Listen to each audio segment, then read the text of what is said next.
Ladies and gentlemen, welcome back. Today I'm thrilled to discuss a highly anticipated release from the artistic and rapidly growing house of Azman Perfumes, Risk. It is a masterfully crafted sphere of oud fragrance that artfully encapsulates the interplay of exotic, rare, organic, and vintage ouds. Crafted by one of the world's greatest contemporary noses, Antonio Gardoni, the Matrix of Oud by Azman Perfumes is a chaotic yet masterfully designed sphere. I had the privilege to speak with Antonio Gardoni, gaining accurate and detailed insights into each note's purpose in this abstract blend. Risk is a complex creation envisioned as a crown of fire symbolizing desire and passion, inspired by great endeavors achieved with vision and a touch of risk. This scent combines 6 types of oud, a floral/musky matrix with helichrysum, tuberose, iris, and more. Forget the typical pyramid structure. Risk offers a magical roller coaster of alternating currents featuring a citric interlude with yuzu lemons and bergamot, a journey beyond the usual pyramid structure, exploring cycles of intertwined auras with the noblest notes. The suspense is real.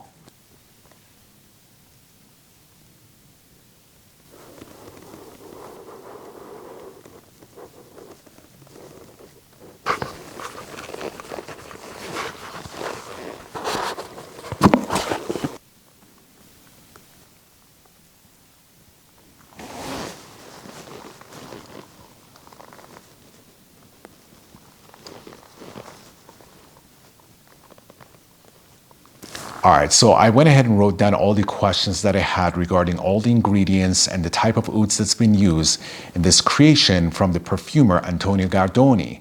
And I have all the answers with me here, so I'm going to go ahead and read you guys all the questions and the answers because I think that's a better way for you guys to understand this creation. All right, so I have the questions here, and the first question is, what are the characteristics of vintage oud trad, and how old was this oud before the usage, and how many percentage of it was it used in the mix? Did you do the distillation process of it yourself? And the answer to that was trad oud is from border of Thailand and Cambodia. Strong tobacco-filled, fruity, sweetness, earthy incense, and animalic. It was distilled in 2014, so it is 8 years old. Directly purchased from the trad local supplier, and the percentage of it that's been used in this scent was not provided. All right, so the second question is regarding the rest of the ouds that's been used in this creation, which is Assam oud, oud India, oud Prachin, and oud Laos. And the answer to that is Assam oud is from Upper Assam area, distilled around 2015. It is leathery, spicy, hay-like. It's floral. It has hints of saffron in it, and the percentage of it that's been used again was not provided. Now, the second one is oud Prachin, which is from Prachinburi origin or region of Thailand. It's mild barnyardish, it's woody and mild smoky scent. It has this nectar, honey, kind of purple jammy aura to it.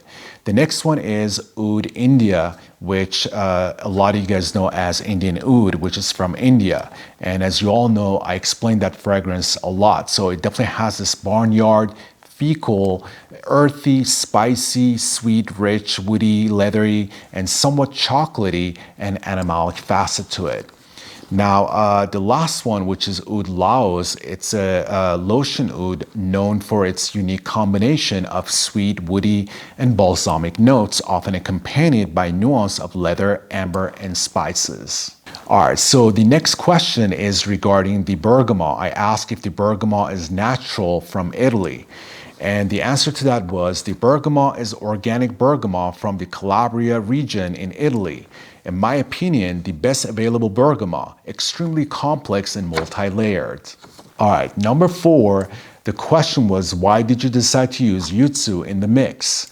What is its purpose in this composition? Is it natural or synthetic? And the answer to that was, the yuzu I used here comes from Japan and it's 100% natural citrus junos. I decided to use yuzu because its aroma is full of depth and it has a great evolution. Different from bergamot, but has the same level of complexity. I quite like as well the idea that yuzu is generally used in Japan for medicinal purposes against cold. All right, so the next question is regarding the tuberose. I ask if the tuberose absolute is natural and where is the origin of it and how many percentage of it is used in this creation. And the answer to that was the tuberose is an absolute extracted from Polyanthus tuberosa and it comes from India. It's a material I love and that I use mainly in Mai or May. I think it's in Mai, which is his creation, which I never had the privilege to smell it. The percentage in the formula is around 3.5%. What I love about this tuberose is the heady white floral creamy qualities with almost a spicy slash balsamic facet. For me, it's an incredible and powerful modifier of a quartz and smooths sharp edges. All right, so for number 6, the question is regarding the iris. I question if he used natural ores through the absolute tincture, and I even provided the percentage of it. I said, did you use 0.7%? Because that's usually the amount that they use in the fragrances. And the answer to that was, I use Ors Germanica butter at 13% irons. Definitely a much higher concentration of irons. It's extremely elegant and powdery iris note with violet scent facets together with its characteristics floral notes. So as the fragrance opens up, there's this dance of iris, creamy notes, powdery notes that kind of come in and out. Again, it's very tricky because this scent is not a typical fragrance that has that typical pyramid to it. So the iris note is very tricky in here. It comes in and out, and every time it displays a different facet of the iris. So I would definitely suggest you guys to try to experience that when you get your hand on this because the iris is done to perfection here. All right, so we finally get to ambergris at number 7. I asked for ambergris, did you use natural or synthetic? And the answer to that was, I also asked, where is the origin of it? How many percentage of tincture has been used? What is the role of ambergris in creation risk? And the answer to that was ambergris is synthetic. Its role is mainly to make the formula more vibrant, and that's all I got. All right, at number 8, we got musk tunkin, and I asked if musk tunkin is natural and the purpose of it in creation risk. And the answer to that was musk tunkin is synthetic, and it's used here to warm up the whole composition and to diffuse it in a gentle way. Plus, it adds some animalic nuances in a soft, sweet, and musky way. All right, so at number 8, which is one of my favorite notes, which I truly love, is civet. And I asked, did you use natural civet paste or is it synthetic? And the answer to that is civet is synthetic, and as you can see, I try to avoid animal origins materials, especially for medium-large productions. All right, so we get to number 10. At number 10, I question the difference between benzoin Sumatra and benzoin Siam and their roles in creation risk. And the answer to that was the combination of benzoin Siam and Sumatra is something I almost use in any of my formulas, and it really helps to create a fantastic base and background for almost any accord. While the Sumatra one has a very rich, deep, and complex odor soul, the Siam one is slightly lighter and more delicate with some nuances almost in the direction of flower notes and gentle warm spices. The role is to create a solid structure to support the complexity of the formula, plus they work as great natural fixative materials. All right, so at number 11, my question was, what are the accords of risk to you in general? How would you describe its life cycle? And the answer to that was, very difficult question, actually. I find almost impossible to describe properly my creations. What I like about it is the fact that despite the very high percentage of natural oud in the formula, the perfume plays different tunes and vibrates in many different ways, challenging a more predictable oud evolution. And finally, the last question was, if you would describe risk in one word, what would it be? And the answer to that was a sphere.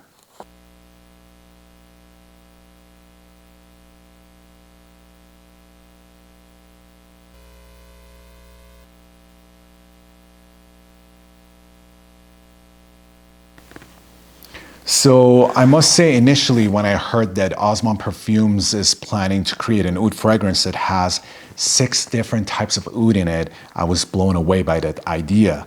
I was very excited to get my nose on this. And once I got my nose on it, I was pretty much lost because it's such a complex scent to describe. And I was like, how am I going to explain this on my YouTube channel? It's so difficult. So that's why I, went back and forth with the perfumer and some other people that own this scent and kind of talked to them to kind of see what's their take on it and kind of get more of like a different perspective of the scent before I kind of start, understanding what this one is really about. So that's why it took me such a long time. I mean, I had this now for a month and a half, and I really wanted to take my time with it instead of just putting out a video just for the sake of it that I'm the first one that reviews Risk. I was like, I really truly want to understand this and explain it correctly as much as I can to my subscribers. So I definitely took my time and I talked to Mr. Gardoni and got a lot of information from him. But what's interesting is that one thing that I realized that Risk definitely has something that is consistent about it, and that's that citric opening. It has a citric acidic opening, which is from Ouds and bergamot. And I realized that that's pretty consistent on your skin and on paper. Initially, when you spray it, the first few seconds, you definitely get that citric opening, which is very invigorating and uplifting and energizing. And I like that about it. But right after that, imagine yourself inside a sphere and you get hit with a lot of different types of oud. And depending on the day, or I guess the temperature of your skin or, whatever the chemistry, one of the characteristics of oud, because there's 6 different types of them in here, displays itself or comes forward first. So it's very interesting, and I see why he explained this scent as a sphere, because there's so many different types of oud in here, and you're pretty much locked in this sphere once you spray it, and you just have to sit back and enjoy the journey and just let it hit you with different types of oud that are in here. And I think that's what makes it so interesting and kind of fun and kind of educational as well, to kind of learn how all these ouds, they interact with each other. Very, very unique in the way that they're created all together and the way they come out as a specific different accords at times, and they keep changing on you, and that's what it makes it so complex. So again, as it was mentioned by Mr. Gardoni, it is a complex scent to describe because of its chameleon or ever-changing characteristics. But today, Risk, for me at least, it opened up with this citric, acidic, some like to say, definitely smoky, animalic, medicinal, burning wood or burning auger wood type of a smell. And also I get this varnish kind of a smell, varnish that is used to cure wood, if you will. I also get this vibrant, energizing, invigorating chord that goes in and out with that citric, acidic aura of Risk. Very addictive. So as it unfurls, a rich woody essence emerges, accompanied by the captivating aroma of various oud varieties ablaze. Picture a sphere of opulent, high-quality ouds kindled by the flames of passionate fire, yet amid this olfactory spectacle, a subtle indolic sweetness prevails, adding a touch of leathery or velvety dryness almost reminiscent of dust or ashes. Risk boasts intricate layers and facets that dance together in a captivating and wine symphony. Very complex, as I mentioned a million times, multi-layered and constantly morphing specifically on your skin. When I wore this on my skin, I felt like I was on this incredible roller coaster ride, not knowing when the high and lows will hit me next. Also, something else that I noticed wearing this many times on my skin and paper, that in the dry down, I smell the yuzu and bergamot from Calabria and the indolic tuberose more than the opening actually. So the opening for a few seconds, you get that kind of a acidic or, some like to say zesty or fresh, invigorating opening for a few seconds, and then you get hit with the ouds. But then as the fragrance dries down, what I noticed that you definitely get more of that yuzu and the bergamot and the tuberose, which makes it very beautiful. But again, it's not a consistent thing. So that's how much I can say about that. Now, what I also like to say is that the reason for it is I think that's due to the lava burning ouds calming down and turning into dried ashes, which I love that feel that you get with this as the fragrance gets to the dry down. Also, what I notice is the beauty of castoreum, ambergris, and musk tunkin add warmth, sweetness, and musty muskiness to the scent, which just makes it gorgeous.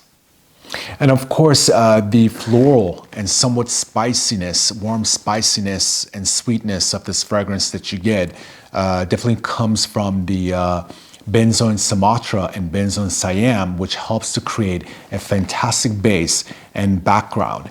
They create very rich, deep, complex odor with the direction of flower notes and gentle, warm spices.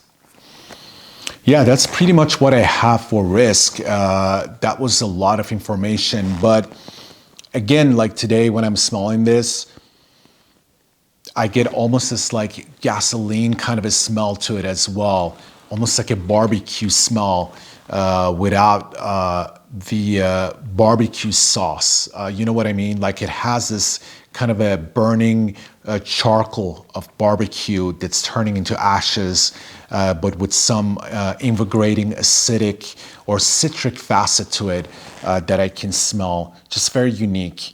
And there's some velvety, leathery kind of accord to it as well. So again, you can say it's definitely a woody, warm, spicy, also sometimes fresh, spicy, citric, animalic, gasoline slash, I don't know, barnyard. The barnyard sometimes comes in and out. So again, as you can see, it's very difficult to explain, but this is pretty much what I get with this. I hope that I covered as much as I could with Risk. And that's it, you guys. And the bottle, it's very small. So I think I will definitely get a backup bottle of this. And I would say this is a collectible item because once they run out of this, I don't think that they have the ingredients, specifically the ouds, to replenish and recreate this again. So anyone that's into oud fragrances, I would definitely suggest you to get your hands on this because once they're out of it, I think it'll be done. And that's it, you guys. That's all I have. Thank you so much. And hopefully I'll see you guys soon with another video, and bye.